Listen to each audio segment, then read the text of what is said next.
ವೈದ್ಯೋ ನಾರಾಯಣೋ ಹರಿ. ಅಕ್ಕಿನ ಅನ್ಪಾಲಿಶ್ಡ್ ಅಕ್ಕಿ ಅಂದ್ರೆ ಪಾಲಿಶ್ ಮಾಡಿಬಿಟ್ರೆ ಅದೆಲ್ಲ ಹೋಗ್ಬಿಡುದು. ಸೊ ಆ ಅಕ್ಕಿ ದಪ್ಪಕ್ಕಿ ಅನ್ನ ರಾತ್ರಿ ಮಲಗೋ ಅಷ್ಟೊತ್ತಿಗೆ ನಿಮ್ಮ ದೇಹದೊಳಕ್ಕೆ 1500 ಕ್ಯಾಲರಿ ಹೋದ್ರೆ ಸಾಕು. ಅದಕ್ಕೆ ಸಾಯಂಕಾಲ 7-7:30 ಊಟ ಮಾಡಿ ಅನ್ನೋದು. ಸೊ ನಾನ್ ವೆಜಿಟೇರಿಯನ್ ಫುಡ್ ಒಳ್ಳೆಯದ? ತುಂಬ ಜನ ಇದು ಕೇಳ್ತಾರೆ. ಬೇಸಿಗೆ ಕಾಲದಲ್ಲಿ ಬೇಗ ಜೀರ್ಣ ಆಗಲ್ಲ. ದಯವಿಟ್ಟು ನಾನ್ ವೆಜಿಟೇರಿಯನ್ ತಿನ್ನೋರು ಕಡಿಮೆ ಮಾಡ್ಕೊಳ್ಳಿ ಅಂತ ಹೇಳ್ತೀವಿ. ನೀವು ಸಾಕಷ್ಟು ಬೀಗ್ರೂಟಕ್ಕೆ ಹೋಗಿರ್ತೀರಿ ಅಥವಾ ಊರ ಹಬ್ಬಕ್ಕೆ ಹೋಗಿರ್ತೀರಿ. ಸೊ ದಯವಿಟ್ಟು ಅಲ್ಲಿ ಹಾಕೋ ಈ ಒಂದು ಮಟನ್ನು ಚಿಕನ್ನು ಇಷ್ಟಿಷ್ಟು ಹಾಕ್ತಾರಲ್ಲ ಅಷ್ಟು ತಿನ್ಬೇಡಿ. ಡೈಜೆಸ್ಟ್ ಆಗಲ್ಲ. ನಾವು ಅಡ್ವೈಸ್ ಮಾಡಲ್ಲ. No fasting, no feasting. ಉಪವಾಸನೂ ಇರಬೇಡಿ, ಹಬ್ಬನೂ ಮಾಡಬೇಡಿ. ಸೊ ನಾನು ಹೇಳಿದ್ದು carbohydrate, proteins, fats, fibre, water, ಈ 5 ನಿಮ್ಮ ಆಹಾರದಲ್ಲಿ ಇರಬೇಕು. ವಾವ್, ಇದು ವೆರಿ ವೆರಿ ಇಂಪಾರ್ಟೆಂಟ್. ಜನ ಊಟ ಅಂದರೆ ಬರೀ 3 ಇಟ್ಕೋತಾರೆ, ಈ ಫೈಬರ್ನ ಮರ್ತು ಹೋಗ್ಬಿಡ್ತಾರೆ. ನೀವು ತಿನ್ನೋದ್ರಾಗ ಇರುತ್ತೆ, ಬಟ್ ನಿಮ್ಮ ಗಮನದಲ್ಲಿ ಇರಬೇಕು. ಎಷ್ಟು ಫೈಬರ್ ಬೇಕು ಡಾಕ್ಟ್ರೆ? ಒಂದು ದಿನದಲ್ಲಿ 30 ಗ್ರಾಮ್ ಫೈಬರ್ ಇರಬೇಕು. ಅಂದರೆ ಬೆಳಗ್ಗೆ ಬ್ರೇಕ್ಫಾಸ್ಟು, ಮಧ್ಯಾಹ್ನ ಲಂಚು, ರಾತ್ರಿ ಊಟ ಇಷ್ಟರಲ್ಲೂ ಸೇರಿದರೆ ಅಟ್ಲೀಸ್ಟ್ 30 ಗ್ರಾಮು. ಅಂದರೆ ಎಷ್ಟು ಸೊಪ್ಪು ತರಕಾರಿ ನೀವು ತಿನ್ನಬೇಕು ಅಂತ ನೀವು ಯೋಚನೆ ಮಾಡ್ಕೊಳ್ಳಿ. ಇವಿರೋದೇ ಸೊಪ್ಪು ತರಕಾರಿ ಒಳಗೆ. ರಾಗಿ ಒಳಗಿರುತ್ತೆ ಫೈಬರು. ಪಾಲಿಶ್ಡ್ ರೈಸ್ನಾಗೆ ಫೈಬರ್ ಇರೋಲ್ಲ. ದಪ್ಪಕ್ಕಿ ಅನ್ನ ಯಾಕೆ ನೀವು ಉಣಬೇಕು ಅಂದರೆ ದಪ್ಪಕ್ಕಿ ಒಟ್ಟಿರುತ್ತಲ್ಲ, ಆ ಮೇಲ್ಗಡೆ ಕವರ್ ಇರುತ್ತೆ, ಅದರ ಫೈಬರ್ ಇರುತ್ತೆ. ಅಕ್ಕಿನ ಅನ್ಪಾಲಿಶ್ಡ್ ಅಕ್ಕಿ ಅಂದರೆ ಈ ಪಾಲಿಶ್ ಮಾಡಿಬಿಟ್ರೆ ಅದೆಲ್ಲ ಹೋಗ್ಬಿಡುತ್ತೆ. ಸೊ ಆ ಅಕ್ಕಿ ದಪ್ಪಕ್ಕಿ ಅನ್ನ ಅದರೊಳಗೆ ಈ ಫೈಬರ್ ಇರುತ್ತೆ. ಗೋಧಿ ಒಳಗಿರುತ್ತೆ, ಮೈದಾ ಒಳಗಿರಲ್ಲ. ಇದನ್ನ ಅರ್ಥ ಮಾಡ್ಕೋಬೇಕು. ಡಿಫ್ರೆನ್ಸ್ ಬಿಟ್ವೀನ್ ಮೈದಾ ಆ್ಯಂಡ್ ಗೋಧಿ. ಗೋಧಿನ ಭಾಳ ಜನ ಬ್ಲೇಮ್ ಮಾಡ್ತಾರೆ, ತಿನ್ನಬೇಡಿ ಅದರೊಳಗೆ ಪ್ರೋಟೀನ್ ಇರ್ತದೆ, ಅದು ಇದು ಅಂತಾರೆ. ಬಟ್ ನಮ್ಮ ಪ್ರಕಾರ ಇಟ್ಸ್ ಎ ಬೇಸಿಕ್ ಫುಡ್. ಅದು ಗ್ಲೂಟೆನ್ ಅಂತ ಒಂದು ಪಾಯ್ಸನ್ ಇರುತ್ತೆ, ಏನೇನೋ ಹೇಳ್ತಾರೆ. ಬಟ್ ನಮ್ಮ ಪ್ರಕಾರ it is one of the common ಕಾರ್ಬೋಹೈಡ್ರೇಟಿವ್. ನಮಗೆ ಗೋಧಿ ಬಂದಿದ್ದು ಅಮೇರಿಕಾದಿಂದ. ನಾವೆಲ್ಲ ಚಿಕ್ಕ ಹುಡುಗರಾಗಿದ್ದಾಗೆ ಹಾಲು ಗೋಧಿ ಉಪ್ಪಿಟ್ಟು ಕೊಡೋರು. ನಾನು ಇನ್ನೂ ನೆನಪಿದೆ, 4ನೇ ಕ್ಲಾಸ್ ನಮಗೆ ತಿನ್ನೋಕ್ಕೆ ಗತಿ ಇರಲಿಲ್ಲ. ನಮ್ಮೂರು ಸ್ಕೂಲ್ನೊಳಗೆ, ಆ ಗೌರ್ಮೆಂಟ್ ಸ್ಕೂಲ್ನಾಗ ಓದೋವಾಗೆ ಆ ಗೋಧಿ ಉಪ್ಪಿಟ್ಟು ಕೊಡೋರು. ಒಡೆದ ಅಕ್ಕಿ ಥರ ಇರೋದು.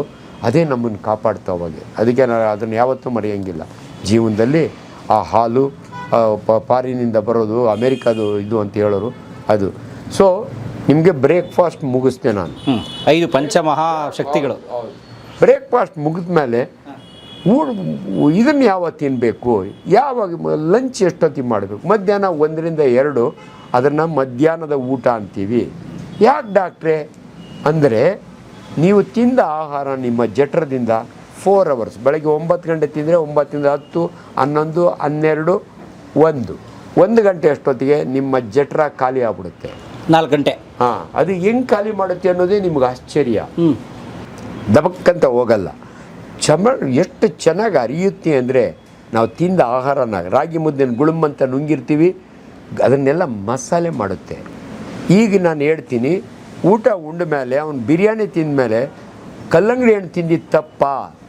ಡೆಫಿನೆಟ್ಲಿ ಇಲ್ಲ. ಸ್ಟಮಕ್ಕಿಗೇನು ಒಳಗಡೆ ಏನು ಬಂದರೂ ಅರಿಯೋದು ಅದ್ರ ಕೆಲಸ. ಇವನು ಕಲ್ಲಂಗಡಿ ಹಣ್ಣು ತಿಂದ್ಬಿಟ್ಟ, ಪರಂಗಿ ಹಣ್ಣು ತಿಂದ್ಬಿಟ್ಟ, ಮೊಟ್ಟೆ ತಿಂದ್ಬಿಟ್ಟ, ಅದಕ್ಕೇನು ಡಿಫ್ರೆನ್ಸ್ ಆಗಲ್ಲ. ಸ್ವೀಟ್ ತಿಂದ್ಬಿಟ್ಟ, ಇಟ್ ಗ್ರೈಂಡ್ ಸ್ವೀಟನ್ನು ತಿನ್ನಲಿ. ಹರಿದು 15 ನಿಮಿಷಕ್ಕೆ 1 ಚಮಚನ ಡಿಯೋಡನಮಿಗೆ ಕಳಿಸುತ್ತೆ. ನಾನು ಅವಲೇ ಸಣ್ಣ ಕರಳು ಬಗ್ಗೆ ಹೇಳಿ ಅರ್ಧಕ್ಕೆ ನಿಲ್ಲಿಸಿದೆ. ಮತ್ತೆ ಕಂಟಿನ್ಯೂ ಮಾಡ್ತೀನಿ. ಜಠರ 10 ಇಂಚು, ಅದಾದಮೇಲೆ ಸಣ್ಣ ಕರಳು 6 ಮೀಟ್ರು. ಅದರೊಳಗೆ ಮೊದಲನೇ 10 ಇಂಚನ್ನ ನಾವು ಡಿಯೋಡಿನಮ್ ಅಂತೀವಿ ನಾವು. ಅದು ಎಷ್ಟು ವಂಡರ್ಫುಲ್ ಆರ್ಗನ್ ಅಂದರೆ ಅಲ್ಲಿ ಡೈಜೆಷನ್ ಶುರುವಾಗುತ್ತೆ. ಯಾಕೆ ಅಲ್ಲಿ ಡೈಜೆಷನ್ ಶುರುವಾಗುತ್ತೆ ಅಂದರೆ, ನಮ್ಮ ದೇವರು ನಿಮ್ಮ ಹೊಟ್ಟೆ ಒಳಗೆ 1.5 kg ಲಿವರ್ ಕೊಟ್ಟಿದ್ದಾನೆ. ಇದು ಸಾಲಿಡ್ ಆರ್ಗನ್.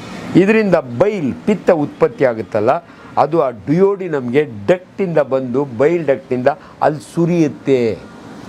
ಯಾವ ಸುರಿಯುತ್ತೆ ಅಂದರೆ, ನಿಮ್ಮ ಆಹಾರ ಅಲ್ಲಿ ಬಂದಾಗೆ ಪಂಪ್ ಹೊಡೆಯುತ್ತೆ ಗಾಲ್ ಬ್ಲಾಡರ್. ಅದರೊಳಗೆ ಸ್ಟೋರ್ ಆಗಿರುತ್ತೆ. ಅದು ಕಾಂಟ್ರಾಕ್ಟ್ ಮಾಡಿದರೆ ಜ್ಯೂಸ್ ಬರುತ್ತೆ. ಇದು ಭಾಳ ಇಂಪಾರ್ಟೆಂಟು ಪ್ರೋಟೀನ್ ಡೈಜೆಷನ್ನು, ಫ್ಯಾಟ್ ಡೈಜೆಷನ್ಗೆ. ಪ್ಯಾಂಕ್ರಿಯಾಸ್ ಅಂತ ಒಂದು ಗ್ಲ್ಯಾಂಡ್ ಇದೆ, ದೇವ್ರು ಕೊಟ್ಟಿದ್ದಾನೆ ಸ್ಟಮಕ್ ಹಿಂದೆ. ಅಲ್ಲಿಂದ ಪ್ಯಾಂಕ್ರಿಯಾಟಿಕ್ ಜ್ಯೂಸ್ ಬರುತ್ತೆ. ಇವೆರಡು ಜ್ಯೂಸು ಅದು ಭಾಳ ಇಂಪಾರ್ಟೆಂಟ್. ನೀವು ತಿಂದ ಆಹಾರ ಸ್ಟಮಕ್ ರೆಡಿ ಮಾಡಿಬಿಟ್ಟಿದೆ, ಸಣ್ಣ ಕರಳಿನಲ್ಲಿ ಹೀರ್ಕೊಳ್ಳೋಕ್ಕೆ ಶುರುವಾಗುತ್ತೆ. ಡೈಜೆಷನ್ ಆಗಿ ಅದು ರಕ್ತಕ್ಕೆ ಹೀರ್ಕೋಬೇಕು. ಸೊ ನಮ್ಮ ರಕ್ತ ಎಲ್ಲ ಕಡೆ ಹೋಗ್ತಾ ಇತ್ತಲ್ಲ, ರಕ್ತ ಯಾಕೆ ಇಂಪಾರ್ಟೆಂಟ್ ಅಂದರೆ, ಬ್ರೈನ್ಗೆ ಹೋಗ್ಬೇಕಾದ್ರೆ ಅಲ್ಲಿಗೆ ಆಕ್ಸಿಜನ್ ತೊಗೊಂಡೋಗುತ್ತೆ, ಗ್ಲೂಕೋಸ್ ತೊಗೊಂಡೋಗುತ್ತೆ. ಹೃದಯಕ್ಕೆ ಹೋಗಬೇಕಾದ್ರೆ ಕರೋನರಿ ವೆಸಲ್ ಮುಖಾಂತರ ಗ್ಲೂಕೋಸ್. ನಿಮ್ಮ ದೇಹದ ಪ್ರತಿಯೊಂದು ಆರ್ಗನ್ನು ಕೆಲಸ ಮಾಡಬೇಕಾದ್ರೆ 2 ರಿಕ್ವೈರ್ಮೆಂಟು, ಒಂದು ಶುಗರು, ಇನ್ನೊಂದು ಆಕ್ಸಿಜನ್ನು. ಇವೆರಡನ್ನು ಕ್ಯಾರಿ ಮಾಡೋದೇ ನಮ್ಮ ಬ್ಲಡ್ಗೆ ಎಲ್ಲಿಂದ ಬರಬೇಕು? ನಿಮ್ಮ ಜಠರದಿಂದ ಬರಬೇಕು. ದಿನನಿತ್ಯದ ಇದರ ಕೆಲಸ ರಕ್ತಕ್ಕೆ ಸಪ್ಲೈ ಮಾಡೋದು. ಇದು ಸಪ್ಲೈ ಇದ್ದಂಗೆ ಪೆಟ್ರೋಲ್ ಎಲ್ಲಿಂದ ತಂದು ಸುರಿದು ನಿಮ್ಮ ಗಾಡಿಗೆ ಹಾಕ್ತಾರಲ್ಲ, ಹಂಗೆ ಇದು ರೆಡಿ ಮಾಡ್ತದೆ. ಸೊ ನಿಮಗೆ 4 ಅವರ್ನ ಖಾಲಿ ಆಗುತ್ತಲ್ಲ, ಮಧ್ಯಾಹ್ನ ಹೊಟ್ಟೆ ಹಸಿಯುತ್ತೆ. ಅಲ್ಲಿವರೆಗೂ ಏನೂ ತಿಂದಿದ್ರು ಏನೂ ಆಗಲ್ಲ. ಆದರೆ ಡಯಾಬಿಟಿಸ್ನವ್ರಿಗೆ ಮಧ್ಯ ಒಂದು ಸ್ಮಾಲ್ ಸ್ನ್ಯಾಕ್ ತೊಗೊಳಪ್ಪ, ಒಂದು ಮಾರಿ ಬಿಸ್ಕೆಟ್ ತೊಗೊಪ್ಪ ಅಂತ ಹೇಳ್ತೀವಿ. ಬೇರೆಯವ್ರಿಗೆ ಬೇಕೇ ಇಲ್ಲ. 3 ಊಟ ಸ್ಟ್ಯಾಂಡರ್ಡ್. ಬೆಳಗ್ಗೆ ಬ್ರೇಕ್ಫಾಸ್ಟು, ಮಧ್ಯಾಹ್ನ ಲಂಚ್ನೊಳಗೆ ಏನು ನೋಡಿ, ಒಬ್ಬ ಮನುಷ್ಯನ ರಿಕ್ವೈರ್ಮೆಂಟ್ ಏನು ಅದು ಇಂಪಾರ್ಟೆಂಟು. ಹಾರ್ಡ್ ವರ್ಕ್ ಮಾಡೋನಿಗೆ 3000 ಕಿಲೋ ಕ್ಯಾಲರೀಸ್ ಬೇಕು. ಸುಮ್ಮನೆ ಕೂತು ಕೆಲಸ ಮಾಡೋನಿಗೆ ನಾನು ಡಾಕ್ಟ್ರು, ಸುಮ್ಮನೆ ಕೂತು ಬರಿತಾ ಇರ್ತೀನಿ, 1500 ಸಾಕು. ಸೊ ಬೆಳಗ್ಗೆ ತುಂಬ ತಿನ್ನಬಾರ್ದು. 900 ಕಿಲೋ ಕ್ಯಾಲ್ರಿ ನಾವು ಹೆವಿ ತಿಂದರೆ ಅಲ್ಲೇ ಬಂದುಬಿಡುತ್ತೆ. ಬೆಳಗ್ಗೆ ಒಂದು 400 ಕಿಲೋ ಕ್ಯಾಲ್ರಿ, ಅಂದರೆ 4 ಇಡ್ಲಿ ಬೇಡ, 2 ಇಡ್ಲಿ ಸಾಕು. ಇಷ್ಟು ಸಾಂಬಾರು, ಪ್ರತಿಯೊಂದರಲ್ಲೂ ಕ್ಯಾಲ್ರಿ ಇರುತ್ತೆ. ಸಾಂಬಾರ್ನಾಗ ಕ್ಯಾಲ್ರಿ ಇರುತ್ತೆ, ಚಟ್ನಿ ಒಳಗೆ ಕ್ಯಾಲ್ರಿ ಇರುತ್ತೆ, ತುಪ್ಪ ಹಾಕ್ಕೊಂಡ್ರೆ ಅದ್ರಾಗಿರುತ್ತೆ, ಮೊಸರು ಅದ್ರಾಗಿರುತ್ತೆ, ವಡೆ ಇದ್ರೆ ಇರುತ್ತೆ. ಇವೆಲ್ಲ ಲೆಕ್ಕ ನಿಮಗೆ 400-500 ದಾಟಬಾರ್ದು. ಯಾಕಂದರೆ ರಾತ್ರಿ ಮಲಗೋ ಅಷ್ಟೊತ್ತಿಗೆ ನಿಮ್ಮ ದೇಹದೊಳಕ್ಕೆ 1500 ಕ್ಯಾಲ್ರಿ ಹೋದರೆ ಸಾಕು. ಸೊ ಮಧ್ಯಾಹ್ನ ಊಟಕ್ಕೆ ಬಂದರೆ ಮುದ್ದೆ ಉಣ್ಣೋರಾದರೆ 1 ಮುದ್ದೆ, ಚಪಾತಿ ತಿನ್ನೋರಾದರೆ 2 ಚಪಾತಿ, ಅದ್ರ ಜೊತೆಗೆ ಸಾಂಬಾರು, ಪಲ್ಯ, ಕೋಳಿ ಮೊಟ್ಟೆ, ಫಿಶ್ಶು, ಏನೇನು ಇದೆಯಲ್ಲ ಊಟ. ಲಂಚ್ ಅಂದರೆ ಅದೇ. ವರ್ಕಿಂಗ್ ಲಂಚ್ಗಳು ಬೇರೆ. ಸೊ ಈ ಲಂಚು ಇದಾದಮೇಲೆ ತಿರ್ಗೋ ಇದೇ ಯಾವಾಗ ಊಟ ಮಾಡಬೇಕು ಅದು ಕೂಡ ವೆರಿ ಇಂಪಾರ್ಟೆಂಟು. ಯಾವಾಗ? ರಾತ್ರಿ. ಮತ್ತು ಇವಾಗ 1 ಗಂಟೆಯಿಂದ 2, 3, 4, 5, 6 ಗಂಟೆ ಅಷ್ಟೊತ್ತಿಗೆ ನಿಮ್ಮ ಜಠರ ಖಾಲಿ ಆಗ್ಬಿಡುತ್ತೆ. ಸೊ ಮತ್ತೆ ತಿನ್ನಬೇಕು. ಅದಕ್ಕೆ ಸಾಯಂಕಾಲ 7-7:30 ಊಟ ಮಾಡಿ. ಬಟ್ ನಮ್ಗೆ ಅಭ್ಯಾಸ ಆಗಿದೆ 8-9 ತಿಂತೀವಿ. ಕೆಲವರು ಮಾರ್ವಾಡಿಗಳು ಅವರೆಲ್ಲ 5:30-6 ಗಂಟೆಗೆ ಊಟ ಮಾಡ್ತಾರೆ, ಸೂರ್ಯೋದಯ ಸಮಯ. That's also good habit. ಒಟ್ಟು ನಿಮಗೆ ಆಹಾರದ ಬಗ್ಗೆ ಹೇಳಬೇಕು ಅಂದರೆ, ಒಬ್ಬ ಮನುಷ್ಯ ಒಂದು ದಿನದಲ್ಲಿ 3 ಸಾರ. ತುಂಬ ಜನ ನಮ್ಮನ್ನು ಕೇಳ್ತಾರೆ ಉಪವಾಸ ಇರೋದು ಒಳ್ಳೆಯದಾ? ಅದೇ ಬೇರೆ ಟಾಪಿಕ್, ಆಮೇಲೆ ತೊಗೋತೀನಿ ನಾನು ಬೇಕಾದ್ರೆ. ಸೊ ಊಟದ ವ್ಯವಸ್ಥೆ ಅಂದರೆ ಇದು. ಇಲ್ಲಿ ಡಿಫ್ರೆನ್ಸ್ ಏನಂದರೆ ವೆಜಿಟೇರಿಯನ್ಸ್ಗೂ non vegetarian. So non vegetarian food ಒಳ್ಳೆಯದಾ? ತುಂಬ ಜನ ಇದು ಕೇಳ್ತಾರೆ. ಸಾತ್ವಿಕ ಆಹಾರ. ಬಟ್ ನಾವು ಆ್ಯಕ್ಚುಲಿ ಕಾರ್ನಿವರಸ್, ಅಂದರೆ ನಮಗೆ ಕೋರೆಯಲ್ಲಿ ಕೊಟ್ಟಿದ್ದಾನೆ ದೇವರು. ಜನ ಯಾರು ಏನಾರು ಡಿಫೆಂಡ್ ಮಾಡ್ಕೊಳ್ಳಿ, ನಾವು ಭಾಳ ಶ್ರೇಷ್ಠರು, ನಾವು ವೆಜಿಟೇರಿಯನ್ ಫುಡ್ ತಿಂತೀವಿ. ಇಲ್ಲ, ನೀವು ಶ್ರೇಷ್ಠರು, ನಾವು ಶ್ರೇಷ್ಠರು. ಕೋರೆಯಲ್ಲಿರೋದ್ರಿಂದ ನಾವು ತಿನ್ಬೋದು. ತಿಂದಿದ್ದವ್ರಿಗೆ ಭಯ ಅಂತ ಏನಿಲ್ಲ. ಬಟ್ ತಿನ್ನೋ ಒಂದು ಅಡ್ವಾಂಟೇಜ್ ಇದೆ ನಾನ್ ವೆಜಿಟೇರಿಯನ್ ತಿನ್ನೋರಿಗೆ, ವಿಟಮಿನ್ B12. ಇದು ಇಂಪಾರ್ಟೆಂಟ್ ಹಾರ್ಮೋನ್. ವಿಟಮಿನ್ B12 ಇದು ನಾನ್ ವೆಜಿಟೇರಿಯನ್ ಫುಡ್ನಲ್ಲಿ ಇರುತ್ತೆ, ವೆಜಿಟೇರಿಯನ್ ಫುಡ್ನಲ್ಲಿ ಇರೋಲ್ಲ. ಅವರಿಗೆ ಸಪ್ಲಿಮೆಂಟು ಸಿಗುತ್ತೆ, ಅವರಿಗೆ ಬೇರೆ ಸಪ್ಲಿಮೆಂಟ್ಸು ಅದೆಲ್ಲ ಸಿಗ್ತವೆ, ಅದರಲ್ಲಿ ಸಿಗುತ್ತೆ. ಬಟ್ ಇದೊಂದು vegetarian or non vegetarian, choice is yours. But ಏನಂದರೆ ನಾನ್ ವೆಜಿಟೇರಿಯನ್ಸು ಫುಡ್ಡನ್ನು ಬೇಸಿಗೆ ಕಾಲದಲ್ಲಿ ಬೇಗ ಜೀರ್ಣ ಆಗಲ್ಲ. ಓಹೋ. ಸೊ ಅದೊಂದು ಡಿಸ್ಅಡ್ವಾಂಟೇಜ್. ನಾನ್ ವೆಜ್ ಫುಡ್ ಸಮ್ಮರಲ್ಲಿ ಬೇಗ ಡೈಜೆಸ್ಟ್ ಆಗಲ್ಲ. ಸಮ್ಮರ್ನಲ್ಲಂತೂ ಜಾಸ್ತಿ ಬೇಗ ಇದಾಗಲ್ಲ. ಈಗ ಸಮ್ಮರ್ನಾಗ ಕೂತು ಮಾತಾಡ್ತಾ ಇದ್ದೀವಿ. ದಯವಿಟ್ಟು ನಾನ್ ವೆಜಿಟೇರಿಯನ್ ತಿನ್ನೋರು ಕಡಿಮೆ ಮಾಡ್ಕೊಳ್ಳಿ ಅಂತ ಹೇಳ್ತೀವಿ, ತಿನ್ನಲೇಬೇಡಿ ಅಂತ. ಅದರೊಳಗಾಗಿ ಒಂದು ಇನ್ಸ್ಟ್ರಕ್ಷನು, ದಯವಿಟ್ಟು ನೀವು ಸಾಕಷ್ಟು ಬೀಗ್ರೂಟಕ್ಕೆ ಹೋಗಿರ್ತೀರಿ ಈಗೆಲ್ಲ, ಅಥವಾ ಊರ ಹಬ್ಬಕ್ಕೆ ಹೋಗಿರ್ತೀರಿ. ಈ ಊರ ಹಬ್ಬದ ಕಾಲ. ಹೌದು. ಸೊ ದಯವಿಟ್ಟು ಅಲ್ಲಿ ಹಾಕೋ ಈ ಒಂದು ಮಟನ್ನು, ಚಿಕನ್ನು ಇಷ್ಟಿಷ್ಟು ಹಾಕ್ತಾರಲ್ಲ, ಅಷ್ಟು ತಿನ್ನಬೇಡಿ. ಡೈಜೆಸ್ಟ್ ಆಗಲ್ಲ. ನಾವು ಅಡ್ವೈಸ್ ಮಾಡಲ್ಲ. ದಿನ ಬೇಕಾದ್ರೆ ಚಿಕನ್ ತಿನ್ನಿ 1 ಪೀಸ್ ತಿನ್ನಿ, ದಿನ ಮಟನ್ ತಿನ್ನಿ, ಫಿಶ್ ತಿನ್ನಿ 1 ತಿನ್ನಿ. This is correct way of eating food ಅಂತ ಅದು ಹೇಳ್ಬೇಕು.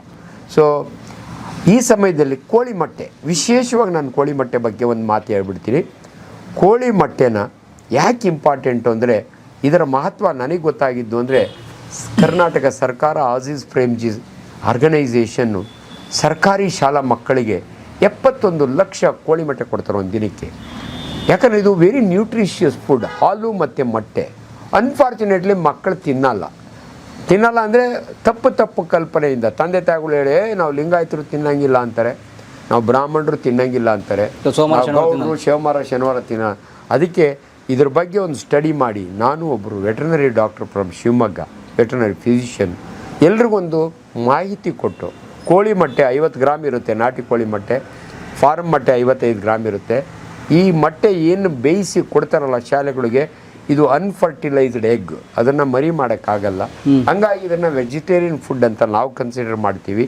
ದಯವಿಟ್ಟು ಬೇಯಿಸಿದ ಮೊಟ್ಟೆ ಅಂದರೆ ಓಲ್ ಮೊಟ್ಟೆ ತಿನ್ನಬೇಕು. ಅನೇಕ ಜನರಿಗೆ ತಪ್ಪು ಕಲ್ಪನೆ ಇದೆ, ಭಂಡಾರದಲ್ಲಿ ಕೊಲೆಸ್ಟ್ರಾಲ್ ಜಾಸ್ತಿ ಇರುತ್ತೆ, ಹಾರ್ಟ್ ಅಟ್ಯಾಕ್ ಆಗುತ್ತೆ ಅಂತ. ನಾನು ವೈಜ್ಞಾನಿಕ ಸತ್ಯವನ್ನು ನಿಮ್ಗೆ ಹೇಳ್ತೀನಿ. ಅದರಲ್ಲಿ ಕೊಲೆಸ್ಟ್ರಾಲ್ ಇರುತ್ತೆ, ಆದರೆ HDL ಜಾಸ್ತಿ ಇರುತ್ತೆ. ನೋಡಿ, ಕೊಲೆಸ್ಟ್ರಾಲ್ನಲ್ಲಿ 2 ರೂಪಗಳಿದ್ದಾವೆ, HDL ಆ್ಯಂಡ್ LDL ಅಂತೀವಿ ನಾವು. ಗುಡ್ ಕೊಲೆಸ್ಟ್ರಾಲ್ ಜಾಸ್ತಿ ಇರುತ್ತೆ. ಆದ್ದರಿಂದ ದಯವಿಟ್ಟು ನಿಮ್ಮ ಹೃದಯವನ್ನು ಪ್ರೊಟೆಕ್ಟ್ ಮಾಡುತ್ತೆ ಕೋಳಿ ಮೊಟ್ಟೆಯ ಭಂಡಾರ, ಅದನ್ನು ಹಾಳು ಮಾಡಲ್ಲ. ಇದು ನಾನು ವಿಜ್ಞಾನ ಹೇಳ್ತಿದ್ದೀನಿ. ನಮ್ಮಲ್ಲೇ ಕಾಂಟ್ರಾಡಿಕ್ಟರಿ ಸ್ಟೇಟ್ಮೆಂಟ್ ಇದ್ದಾವೆ. ನಾನು ಇನ್ಫ್ಯಾಕ್ಟ್ ನಮ್ಮ she is A popular speaker, ನಮ್ಮ ಕಾರ್ಡಿಯಾಲಜಿಸ್ಟ್ ಮೇಡಮ್ ಇದ್ದಾರೆ, ಅವ್ರ ಹೆಸರು ಹೇಳೋಕ್ಕೆ ಹೋಗಲ್ಲ. ಒಂದಿನ ನಾನು ಹೇಳಿದ್ದಕ್ಕೆ ಅವರು ಆಪೋಸಿಟ್ ಹೇಳಿದರು, ಹಿಂಗೆಲ್ಲ ಹೇಳ್ಬೇಡಿ ಅಂತ. ನಾನು ಹೇಳಿದೆ, ಮೇಡಮ್ ನಾನು ವಿಜ್ಞಾನ ಹೇಳ್ತಾ ಇದ್ದೀನಿ, ನೀವು you are a good speaker, good ವಿಜ್ಞಾನಿ, ನಾನು ವಿಜ್ಞಾನವನ್ನು ಜನಗಳಿಗೆ ತಿಳಿಸ್ತಾ ಇದ್ದೀನಿ. ದಯವಿಟ್ಟು ಈ ಭಂಡಾರ ತಿನ್ನೋದ್ರಿಂದ ತೊಂದರೆ ಇಲ್ಲ ಅಂತ ಹೇಳಿದ್ದೀನಿ. ಅದನ್ನು ನಾನು ಅನೇಕರಿಗೆ ಹೇಳಿದ್ದೀನಿ. ಇದರಿಂದ ಇವತ್ತು ಅನೇಕ ಮಕ್ಕಳಿಗೆ ಒಳ್ಳೆಯದಾಗುತ್ತೆ. ಯಾಕಂದರೆ ಕೋಳಿ ಮೊಟ್ಟೆ ಈಸ್ ಎ ವಂಡರ್ಫುಲ್ ಫುಡ್. ಒಂದು ಮೊಟ್ಟೆ ತಿಂದರೆ 2 ಅವರ್ ಅದಕ್ಕೆ 75ರಿಂದ 80 ಕಿಲೋ ಕ್ಯಾಲರೀಸ್ ಸಿಗುತ್ತೆ. ಅದರಿಂದ ದಿನಕ್ಕೊಂದು ಮೊಟ್ಟೆ ತುಂಬುವುದು ಹೊಟ್ಟೆ ಅಂತ ಹೇಳಿದ್ದೀನಿ. ದಯವಿಟ್ಟು ನಾನಂತೂ ದಿನಕ್ಕೊಂದು ಬೇಯಿಸಿದ ಮೊಟ್ಟೆ ತಿಂತೀನಿ. ನೀವೆಲ್ಲರೂ ಕೂಡ ನನ್ನ ಮಾತನ್ನು ಕೇಳಿದ ಮೇಲೆ ದಿನಕ್ಕೊಂದು ಮೊಟ್ಟೆ ತಿನ್ನಿ, ಒಳ್ಳೆಯದು. ಮೊಟ್ಟೆನ ಯಾವಾಗ ತಿನ್ನಬೇಕು, ಬೆಳಗ್ಗೆ ತಿನ್ನಬೇಕಾ, ಮಧ್ಯಾಹ್ನ ನಿಮ್ಗೆ ಯಾವ ಬೇಕಾದ್ರೂ ತಿನ್ನಿ. ಒಟ್ಟು ಒಂದು ದಿನದಲ್ಲಿ 1 ಮೊಟ್ಟೆ. ಬೇಯಿಸಿದ್ದು ತಿನ್ನಬೇಕಾ, ಹಸಿದು ಕುಡಿಬೇಕಾ? ದಯವಿಟ್ಟು ಹಸಿ ಮೊಟ್ಟೆ ಕುಡಿಬೇಡಿ. ನಾನು ನಮ್ಮ ದೊಡ್ಡಬಳ್ಳಾಪುರದಲ್ಲಿ ಪೈಲ್ಮಾನ್ಗಳು ಕುಡಿಯೋದನ್ನು ನಾನು ನೋಡಿದ್ದೆ. ಹಸಿ ಮೊಟ್ಟೆನ ಒಡೆದ ಹಂಗೆ ಕುಡಿಯೋರು. ಹಸಿ ಹಾಲನ್ನು ಕುಡಿಯಬೇಡಿ, ಹಸಿ ಮೊಟ್ಟೆಯನ್ನು ಕುಡಿಯಬೇಡಿ. ಯಾಕಂದರೆ ಹಸಿ ಹಾಲು ಹಿಂದೆ ನಾನು ಆಲ್ರೆಡಿ ಕಾಂಟ್ರವರ್ಷಿಯಲ್ ಟ್ರೀಟ್ಮೆಂಟ್ ಹೇಳಿದ್ದೆ. ದಯವಿಟ್ಟು ಹಸಿ ಹಾಲನ್ನು ಕುಡಿಬಾರ್ದು. ಯಾಕಂದರೆ ಅಡ್ಡರ್ ಅಂದರೆ ಕೆಚ್ಚಲಿನಲ್ಲಿ TB ಇರುತ್ತೆ. ಎಲ್ಲ ಹಸುಗಳಿಗಲ್ಲ, ಕೆಲವು ಹಸುಗಳಿಗಿರುತ್ತೆ. ಅಂಥ ಹಾಲನ್ನು ಕುಡಿದ್ರೆ ಕರುಳಿನ TB ಆಗುತ್ತೆ. ಅದನ್ನು ನಾವು ನೋಡಿದ್ದೀವಿ ಪ್ರಾಕ್ಟೀಸ್ನಲ್ಲಿ. ಹಸಿ ಮೊಟ್ಟೆನ ಯಾಕೆ ಕುಡಿಬಾರ್ದು ಅಂದರೆ, ಆ ಮೊಟ್ಟೆ ಒಳಕ್ಕೆ ಶೆಲ್ಲಿದ್ರೂ ಕೂಡ ಸಾಲ್ಮೊನೆಲ್ಲಾ ಅಂತ ಒಂದು ಬ್ಯಾಕ್ಟೀರಿಯಾ ಅದರೊಳಗೆ 17,000 ತೂತುಗಳಿರ್ತವೆ ಶೆಲ್ಲೊಳಗೆ. ಆ ಬ್ಯಾಕ್ಟೀರಿಯಾ ಅಷ್ಟು ಸಣ್ಣದಿರುತ್ತೆ, ಕಣ್ಣಿಗೆ ಕಾಣಲ್ಲ, ಅದರೊಳಗೆ ಹೋಗಿರುತ್ತೆ. ಅದರಿಂದ ಕುಡಿಬೇಡಿ ಅಂತ ಹೇಳಿರ್ತೀನಿ. ಬಟ್ ಫೈನಲಿ ನಿಮ್ಮ ಮೊಟ್ಟೆ ಯಾವ ರೂಪದಲ್ಲಾದರೂ ತೊಗೊಳ್ಳಿ, ಹಸಿ ಮೊಟ್ಟೆ ಬೇಡ. ಆಮ್ಲೆಟ್ ಹಾಕ್ಕೊಂಡು ತಿಂತೀರಾ, ನಿಮ್ಮ ಮನೇಲಿ ತಿನ್ಬೋದು. ಶಾಲಾ ಮಕ್ಕಳಿಗೆ ಆಮ್ಲೆಟ್ ಹಾಕಿ ಕೊಡೋಕ್ಕಾಗಲ್ಲ, ಬೇಯಿಸಿ ಕೊಡ್ತಾರೆ. ದಯವಿಟ್ಟು ತಿನ್ನಿ. ಸೊ ನಾನು ಊಟದ ವ್ಯವಸ್ಥೆಯಲ್ಲಿ 3 ವಿಚಾರಗಳನ್ನ ಹೇಳಿದ್ದೀನಿ. ಬ್ರೇಕ್ಫಾಸ್ಟ್ ಮಾಡಿ, ಲಂಚ್ ಮಾಡಿ, ಡಿನ್ನರ್ ಮಾಡಿ. ವಿಶೇಷ ದಿನಗಳಲ್ಲಿ ಎಕ್ಸ್ಟ್ರಾ ಫುಡ್ಡು ಅದೆಲ್ಲ ಇರುತ್ತೆ, ಹಬ್ಬ ಹರಿದಿನಗಳಲ್ಲಿ. ಬಟ್ ನಮ್ಮಲ್ಲಿ ಸಕ್ಕರೆ ಕಾಯಿಲೆ ಇರೋರಿಗೆ ಮಾತ್ರ ಒಂದು ಸ್ಟೇಟ್ಮೆಂಟ್ ಇದೆ ನನ್ನ ಬುಕ್ಕಲ್ಲಿ, ನೋ ಫಾಸ್ಟಿಂಗ್, ನೋ ಫೀಸ್ಟಿಂಗ್. ಉಪವಾಸನೂ ಇರಬೇಡಿ, ಹಬ್ಬನೂ ಮಾಡಬೇಡಿ. ಇದಿಷ್ಟು ಇಂಪಾರ್ಟೆಂಟ್. ನೋಡಿ ಎಷ್ಟು ಬ್ಯೂಟಿಫುಲ್ ಸ್ಟೇಟ್ಮೆಂಟ್. ನೋ ಫಾಸ್ಟ್ ಮಾಡಬಾರ್ದು, ನೋ ಫೀಸ್ಟಿಂಗ್. ಅಂದರೆ ಇವತ್ತು ಹಬ್ಬ 4-5 ಒಬ್ಬಟ್ಟು ತಿಂತೀನಿ, ನಿಮ್ಮ ಮನೆಯವ್ರು ತಿನ್ಕೊಳ್ಳಿ, ನೀವು ತಿನ್ನಬೇಡಿ. 1 ಒಬ್ಬಟ್ಟು ತಿಂತೀರಾ, ಪರ್ಮಿಷನ್ ಗಿವನ್. ಯಾಕೆ ಗೊತ್ತಾ, ಎಲ್ರಿಗೂ ಮನೆಯೊಳಗೆ ಉಗಾದಿ ಹಬ್ಬದ ದಿನ ಒಬ್ಬಟ್ಟು ತಿಂತಾರೆ, ಇವ್ರಿಗೂ ಆಸೆ ಆಗುತ್ತೆ. ನಾನು ಅವ್ರಿಗೆ ಹೇಳ್ತೀನಿ, ಒಂದು ಒಬ್ಬಟ್ಟು ಹಾಕ್ಸ್ಕೊಳ್ಳಿ, ಬಿಸಿ ಕಾಯಿ ಒಬ್ಬಟ್ಟು ಯಾವುದಾದ್ರೂ ತುಪ್ಪ ಹಾಕ್ಕೊಂಡು ತಿನ್ನಿ. ಅದಾದಮೇಲೆ ಏನು ಮಾಡಬೇಕು ಅಂದರೆ, ಇಷ್ಟು ಕೋಸಂಬರಿ ತಿನ್ನಿ, ಚಿತ್ರಾನ್ನ ತಿನ್ನಬೇಡಿ, ಒಬ್ಬಟ್ಟು ಸಾರು ಅನ್ನ ಉಣಬೇಡಿ. ನೋಡಿ, ಅವ್ರ ಖುಷಿ ತೀರ್ತು ಒಬ್ಬಟ್ಟು ತಿನ್ನೋದು. ಅದರೊಳಗೆ ಗ್ಲೈಸೆಮಿಕ್ ಇಂಡೆಕ್ಸ್ ಹಿಂಗೋಗುತ್ತೆ, ಕೋಸಂಬರಿ ಒಳಗೆ ಶುಗರ್ ಕಡಿಮೆ ಹಿಂಗೋಗುತ್ತೆ. 2 ಕಾಂಪೆನ್ಸೇಟ್ ಆದರೆ ನಿಮ್ಮ ಬ್ಲಡ್ ಶುಗರ್ ಮ್ಯಾನೇಜ್ ಆಗುತ್ತೆ.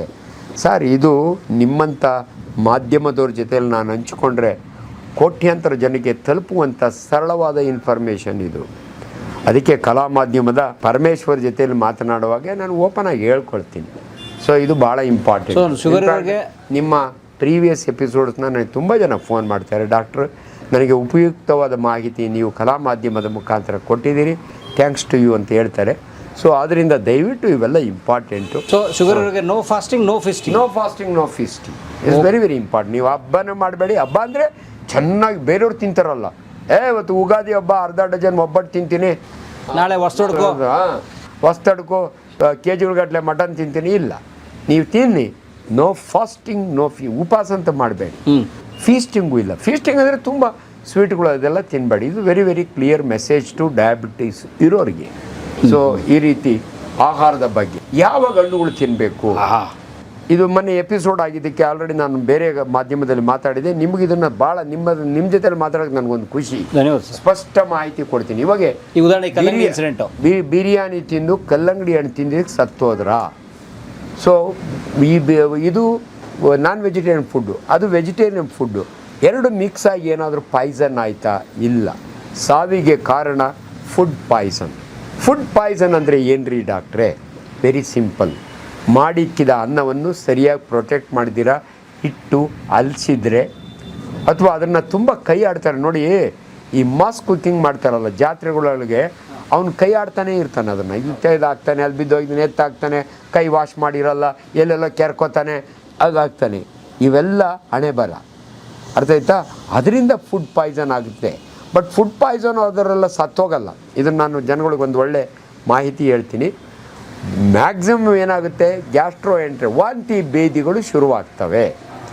ಅಂಥ ಸಮಯದಲ್ಲಿ ಅದರೊಳಗೆ ಕಾಲರ, ಬೇಸಿಗೆಯಲ್ಲಿ ಕಾಲರ ಒಬ್ಬರಿಂದ ಒಬ್ಬರಿಗೆ ಹೆಂಗೆ ಹರಡುತ್ತೆ ಅಂದರೆ ನೊಣದಿಂದ ಹರಡುತ್ತೆ. ನೀವು ನೋಡಿ, ಬೀದಿ ಸೈಡು ಹಣ್ಣುಗಳು ಕಟ್ ಮಾಡಿ ಇಟ್ಟಿರ್ತಾರೆ, ಪಾನಿಪುರಿ ಮಾಡ್ತಿರ್ತಾರೆ, ನೊಣ ಅಲ್ಲಿ ಕೂತ್ಕೊಳ್ಳುತ್ತೆ, ಅಲ್ಲಿ ಮಕ್ಕಳೆಲ್ಲ ಕಕ್ಕಸ್ ಮಾಡಿರ್ತಾರೆ, ಅದರೊಳಗೆ ಅಮೀಬಿಕ್ ಎಗ್ಸ್ ಇರುತ್ತವೆ, ಇದಿರುತ್ತೆ. ಅಲ್ಲಿ ನಮ್ಮ ವರ್ಮ್ಸ್ನ, ರೌಂಡ್ ವರ್ಮು, ಜಂತುಳ, ಕಿರ್ಮೆ ಒಳ ಮೊಟ್ಟೆ ಇರುತ್ತೆ, ಅದನ್ನು ಕಾಲಿನಲ್ಲಿ ತಂದು ಸ್ವೀಟ್ ಮೇಲೆ ಕುಂಡ್ರಿಸುತ್ತೆ, ಅದನ್ನು ತಿಂದೋರು ವರ್ಮ್ಸ್ ಆಗ್ತವೆ. ಆದ್ದರಿಂದ ಪ್ರೊಟೆಕ್ಟೆಡ್ ಫುಡ್. ಬಟ್ ಎಲ್ಲೋ ಒಂದು ಕಡೆ ಜನಗಳಿಗೆ ತಪ್ಪು ಮಾಹಿತಿ ಏನಂದರೆ, ಖಾಲಿ ಹೊಟ್ಟೆಯೊಳಗೆ ಕಲ್ಲಂಗಡಿ ಹಣ್ಣು ತಿನ್ನಿ ಅಂತಾರೆ. ಇವತ್ತು ಸಾಮಾಜಿಕ ಮಾಧ್ಯಮದಲ್ಲಿ ಮಾತಾಡೋರು ಅವ್ರು ಕ್ವಾಲಿಫೈಡ್ ಇರಲ್ಲ. ಸೊ ಅದಕ್ಕೆ ನಾನು ಹೇಳಿದ್ದು, ಆ ಸ್ವಾಮೀಜಿ ಹೇಳ್ತಾರೆ, ಅವ್ರಿಗೆ ಎಷ್ಟು ತಿಳುವಳಿಕೆ ಇದು ನಂಗೆ ಗೊತ್ತಿಲ್ಲ, ಉಂಡ ಮೇಲೆ ಬಾಳೆಹಣ್ಣು ತಿನ್ನಬೇಡಿ, ಬಾಳೆಹಣ್ಣು ಕೊಳ್ತೋಗ್ಬಿಡುತ್ತೆ. ದಯವಿಟ್ಟು ಇಂಥ ತಪ್ಪು ಮಾಹಿತಿ ಜನಸಾಮಾನ್ಯರಿಗೆ ತಲುಪಬಾರದು. ನೀವು ಆಹಾರವನ್ನು ನಿಮ್ಮ ಖುಷಿಯಿಂದ ತಿನ್ನಿ, ಬಟ್ ಫ್ರೆಶ್ ಫುಡ್ ಯಾವಲ್ಲೂ ಕೂಡ ಬಿಸಿ ಇರೋದು. ಸೊ ಅದರಿಂದ ಊಟ ಮಾಡೋರು ತಂಗಳನ್ನ ತಿಂತಿದ್ವಿ. ಹೊಸ ಕಾನ್ಸೆಪ್ಟ್ ಬಂದಿದೆ. ಮೊನ್ನೆ ಯಾರೋ ಒಬ್ಬರು ಡಾಕ್ಟ್ರು ಸಾಮಾಜಿಕ ಮಾಧ್ಯಮದಲ್ಲಿ ತುಂಬ ಚೆನ್ನಾಗಿ ಮಾತಾಡ್ತಾ ಇದ್ರು. ತಂಗಳನ್ನ ಫರ್ಮೆಂಟ್ ಆಗಿರುತ್ತೆ, ಆರೋಗ್ಯಕ್ಕೆ ಒಳ್ಳೆಯದು ಅಂತ. ನಾನು ಇರ್ತೀನೋ ತಂಗಳನ್ನ ತಿಂದರೆ ಕಾಯಿಲೆ ಬರುತ್ತೆ ಅಂದ್ಕೊಂಡಿದ್ದು. ಬಟ್ ಅವ್ರು ಹೇಳಿದ ತಂಗಳನ್ನೇ ಬೇರೆ, ತಂಗಳನ್ನಕ್ಕೆ ಬೇರೆ ಪ್ರಿಪೇರ್ ಮಾಡಿ ಅದನ್ನು ಇಟ್ಟು ತಂಗಳು ಮಾಡಬೇಕು. ಮಿಕ್ಕಿದನ್ನ ಕೈಯೆಲ್ಲ ಆಡಿ ಅಲ್ಲಾಡಿ ಇಲ್ಲಾಡಿ ಕೆಳಗಡೆ ಬಿದ್ದನ್ನು ಎತ್ತಾಕಿ ಎತ್ತಿಟ್ಟಿರ್ತಾರಲ್ಲ, ಆ ತಂಗಳನ್ನ ಅಲ್ಲ ಅವ್ರು ಹೇಳಿದ್ದು. ಉದಾಹರಣೆ ನಮ್ಮವ್ವ ರಾತ್ರಿ ಇಟ್ಟುಳಿದ್ರೆ ಅನ್ನ ಉಳಿದ್ರೆ ಅದಕ್ಕೆ ಗೊಜ್ಜಿಗೀಜ್ ಕಲ್ಸ್ಕೊಡೋಳು, ಹೌದು, ಅಥವಾ ಮಜ್ಜಿಗೆ ಹಾಕೊಡೋಳು. ಅದು ಬೇಡವಾ? ಅದು ನಾವೆಲ್ಲ ತಿಂದಿದ್ದೀವಿ. ಇಟ್ ಈಸ್ ಗುಡ್ ಪ್ರೊವೈಡೆಡ್ ನಿಮ್ಮಮ್ಮ ಕೈ ಚೆನ್ನಾಗಿ ತೊಳ್ಕೊಂಡಿರ್ಬೇಕು, ನೀವು ಇಡೋ ಪಾತ್ರೆ ನಾಜೂಕಾಗಿರಬೇಕು. ಮಡಿಕೆವಾದ್ರೂ ಪರವಾಗಿಲ್ಲ, ನೀವೆಲ್ಲಿ ಸಿಲ್ವರ್ ಪಾತ್ರೆ, ಇದು ಕಲಾಯಿ ಇಲ್ದಿರೋದು ಪಾತ್ರೆಗಳು ಇಂಥ ಎಷ್ಟೋ ಕಡೆ ಮಾಡ್ತಾರಲ್ಲ, ಕಲಾಯಿ ಹೋಗ್ಬಿಟ್ಟಿರಿ, ಕಲಾಯಿ ಮಾಡೋದು ಅಂತಾರೆ ಪಾತ್ರೆಗಳಿಗೆ, ಕಲಾಯಿ ಮಾಡಿಸ್ತಾರೆ. ಇಲ್ದಿದ್ರೆ ಕೆಮಿಕಲ್ ಪಾಯ್ಸನ್ ಆಗುತ್ತೆ. ದಯವಿಟ್ಟು ಇಲ್ಲಿದ್ರೆ ಈಗ ಇನ್ನೊಂದು ಮಾತು ಹೇಳ್ತೀನಿ, ತುಂಬ ಜನ ಹಳ್ಳಿ ಕಡೆ ಏನೋ ಮಾಡಿಟ್ಟಿರ್ತಾರೆ, ಸಡನ್ನಾಗಿ ಸುದ್ದಿ ಬಿಡ್ತಾವೆ, ಅಯ್ಯೋ ಅಲ್ಲಿ ಬಿದ್ದಿತ್ತಂತೆ, ಅಲ್ಲಿ ಜನ ಎಲ್ಲ ವಾಂತಿ ಮಾಡೋಕ್ಕೆ ಶುರು ಮಾಡ್ತಾರೆ. ಮನೆಯ ಹಲ್ಲಿಯಿಂದ ಪಾಯ್ಸನ್ ಆಗಲ್ಲ. ಮನೆಯ ಹಲ್ಲಿ ನಿಮ್ಮ ಆಹಾರಕ್ಕೆ ಬಿತ್ತು ಅನ್ನಿ, ಎತ್ತಾಕಿ ತಿನ್ಬೋದಾ ಡಾಕ್ಟ್ರೆ? ಡೆಫಿನೆಟ್ಲಿ ನೀವು ನೋಡಿದರೆ ಎತ್ತಾಕಿ ತಿನ್ಬೋದು. ಬಟ್ ಏನಂದರೆ ಆ ಭಾವನೆ ಇದೆಯಾ ಅಂತ ವಾಂತಿ ಮಾಡ್ತಾರೆ. ಯಾವಾಗ ಅದು ಪಾಯ್ಸನ್ ಆಗುತ್ತೆ ಅಂದರೆ, ನೀವು ನೋಡಿರಲ್ಲ, ಅಮ್ಮ ಅನ್ನ ಮಾಡಿ ಇಟ್ಬಿಟ್ಟು ಅಲ್ಲಿ ಒಲೆ ಪಕ್ಕದಾಗಿ ಹೊರಟೋಗಿರ್ತಾಳೆ, ಮಧ್ಯಾಹ್ನ ಬರೋಷ್ಟೊತ್ತಿಗೆ ಅದರೊಳಗೆ ಒಂದು ಹಲ್ಲಿ ಸತ್ತೋಗಿರುತ್ತೆ. ಈ ಹಲ್ಲಿದು ಪಾಯ್ಸನ್ ಅಲ್ಲ, ಅಲ್ಲಿ ಸತ್ತ ತಕ್ಷಣವೇ ಇರುವೆಗಳು ಮುತ್ಕೋತವೆ, ಬ್ಯಾಕ್ಟೀರಿಯಾ ಬರ್ತವೆ, ಅವೆಲ್ಲ ಇದ್ರ ಮೇಲೆ ಆಕ್ಟ್ ಆದಾಗೆ ಆ ಟಾಕ್ಸಿನ್ ಇರುತ್ತಲ್ಲ ಅದು ನಿಮ್ಮ ಅನ್ನಕ್ಕೆ ಸೇರಿಕೊಳ್ಳುತ್ತೆ. ಅದರಿಂದ ಬೇದಿ ವಾಂತಿಯಾಗಿ ಅದು ಅಲ್ಲಿ ಪಾಯ್ಸನ್ ಅಂತಾರೆ. ಅಲ್ಲಿ ಪಾಯ್ಸನ್ ಹಾವಿನ ಪಾಯ್ಸನ್ ಥರ ಅಲ್ಲ, ಚೇಳಿನ ಪಾಯ್ಸನ್ ಥರ ಅಲ್ಲ. ಜನಗಳು ದಯವಿಟ್ಟು ಪಾಯ್ಸನಸ್ ಲಿಸರ್ಡ್ಸ್ ಇದ್ದಾವೆ, ಅದು ಫಾರೆಸ್ಟ್ನಾಗ ಅಲ್ಲಿ ಇರೋದು. ಮನೆಯೊಳಗಿರೋ ಹಲ್ಲಿಗಳು ಪಾಯ್ಸನಸ್ ಅಲ್ಲ, ನಾನ್ ಪಾಯ್ಸನ್. ದಯವಿಟ್ಟು ಯಾರು ಹೆದರ್ಕೊಂಡು ವಾಂತಿ ಮಾಡಿ ಸೀದಾ ಬಂದು ಹಾಸ್ಪಿಟ್ಲ್ಗಳಿಗೆ ಅಡ್ಮಿಟ್ ಆಗಬೇಡಿ. ಅಲ್ಲಿನ ಎತ್ತಾಕಿ ಅದನ್ನು ತಿನ್ನಿ ಅಂತ ನಾನೇನು ಹೇಳಲ್ಲ, ಅದನ್ನು ಮತ್ತೆ ಬಿಸಿ ಮಾಡಬೇಕು. ಬಟ್ ಅಲ್ಲಿ ಪಾಯ್ಸನಿಗೆ ಕಾರಣ ಅದು ಸತ್ತ ಮೇಲೆ ಅದರ ಮೈಗೆ ಬಂದು ಅಂಟ್ಕೊಳ್ಳೋ ಅಂಥ ಇರುವೆಗಳು, ಅದರೊಳಗೆ ಅಲ್ಲಿ ಬರೋ ಬ್ಯಾಕ್ಟೀರಿಯಾಗಳು, ಆ ಟಾಕ್ಸಿನ್ನಿಂದ ಅದು ಪಾಯ್ಸನಸ್ ಆಗುತ್ತೆ. ಸೊ ಹಲ್ಲಿಗೆ ವಿಷ ಅಂತ ಏನಿಲ್ಲ, ಅಲ್ಲಿ ಒಳಗೆ ವಿಷ ಇರಲ್ಲ. ಇದು ಭಾಳ ಜನ ತಪ್ಪು ತಿಳ್ಕೊತಾರೆ. ಓಕೆ, ಹಂಗೆ ಎಲ್ಲೋ ಒಂದು ಕಡೆ ಹಾವು ಕಚ್ಚಿದಾಗೆ ಮಂತ್ರ ಹಾಕಿ ಉಳಿಸಿದ್ರು ಅಂತಾರಲ್ಲ, ಅದು ಹಂಗೇನೆ. ಅದು ಬೇರೆ ಟಾಪಿಕ್ ಆದರೂ ಒಂದು ಸೆಂಟೆನ್ಸ್ ಹೇಳ್ತೀನಿ ಹೇಳಿ. ನಾಗರಾವು ಕಡಿದರೆ ಮಂತ್ರ ಹಾಕಿದರೆ ಮನುಷ್ಯ ಉಳಿತಾನ? 100% ಉಳಿಯಲ್ಲ. ಮತ್ತು ಉಳಿಸಿದಾರಲ್ಲ ಡಾಕ್ಟ್ರೆ, ನಮ್ಮ ಊರಿಗೆ ಬಸವಣ್ಣನ ದೇವ್ರಿಗೆ ಕರ್ಕೊಂಬಂದಿದ್ರು, ನಾಗರಾವೇ ಡಾಕ್ಟ್ರೆ ನಾವು ನೋಡಿದ್ದೀವಿ, ಅದನ್ನು ಹಿಡ್ಕೊಂಡು ಬಂದಿದ್ದಾರೆ ಅಥವಾ ಒಡೆದಾಕಿ ತೊಗೊಂಬಂದಿದ್ದಾರೆ. ಇಲ್ಲ, ನಾಗರಾವಿಗೆ 2 ಹಲ್ಲಿರ್ತವೆ, ಅದು ಸಿರಿಂಜ್ ಥರ ಇರುತ್ತೆ. ಇಲ್ಲಿ ನಮ್ಮ ಜೊಲ್ಲು ಗ್ರಂಥಿ ಇದೆಯಲ್ಲ, ಅದಕ್ಕೆ ಪಾಯ್ಸನ್ ಸ್ಯಾಕ್ ಇರುತ್ತೆ. ಇನ್ಫ್ಯಾಕ್ಟ್ ಆವಾಡಿಗರು ಹಾವನ್ನ ಸಾಕ್ತಾರಲ್ಲ, ಈ ಹಲ್ಲನ್ನು ಕಿತ್ತಾಕ್ಬಿಡ್ತಾರೆ. ಅವಾಗ ಅದು ಕಚ್ಚಿದ್ರೂ ಏನಾಗಲ್ಲ, ಯಾಕಂದರೆ ಸಾಕಿರೋ ಹಾವು ಇದನ್ನು ಕಿತ್ತಾಕ್ಬಿಟ್ಟಿರ್ತಾರೆ. ಈ ಪಾಯ್ಸನ್ ಇರುತ್ತಲ್ಲ, ಅದು ದೇವರು ಹಾವಿಗೆ ಅದನ್ನು ಕೊಟ್ಟಿರೋದು ಮನುಷ್ಯನ ಕಚ್ಚಲಿಕ್ಕಲ್ಲ. ಮನುಷ್ಯ ಹಾವಿನ ದ್ವೇಷಿ ಅಲ್ಲ, ಹಾವು ಮನುಷ್ಯನ ದ್ವೇಷಿ ಅಲ್ಲ. ಅದಕ್ಕೆ ಆಹಾರ ಬೇಕಲ್ಲ, ಅದಕ್ಕೆ ಆಹಾರ ಇಲಿ. ಇಲಿನ ಹೊಡೆಯೋಕ್ಕೆ ಇಲಿನ ಅದನ್ನು ಹಂಗೆ ನುಂಗಲ್ಲ. ಇಲಿ ಕಂಡ ತಕ್ಷಣ ಹಾವು ಒಟ್ಟಿಸ್ಕೊಂಡು ಹೋಗುತ್ತೆ, ಪಟ್ ಅಂತ ಹೊಡೆಯುತ್ತೆ. ಇಲಿ ಪ್ಯಾರಾಲೈಸಿಸ್ ಆಗಿಬಿಡುತ್ತೆ, ಆಮೇಲೆ ಅದನ್ನು ನುಂಗುತ್ತೆ. ಒಂದು ಸಾರಿ ಇಲಿಗೆ ಹೊಡಿತು ಅಂದರೆ, ಪಾಯ್ಸನ್ ಅದಕ್ಕೆ ಹೋಯ್ತು ಅಂದರೆ, ಇಲಿ ಸತ್ತೋಯ್ತು ಅಂದರೆ ಹಾವು ಖುಷಿಯಿಂದ ನುಂಗುತ್ತೆ.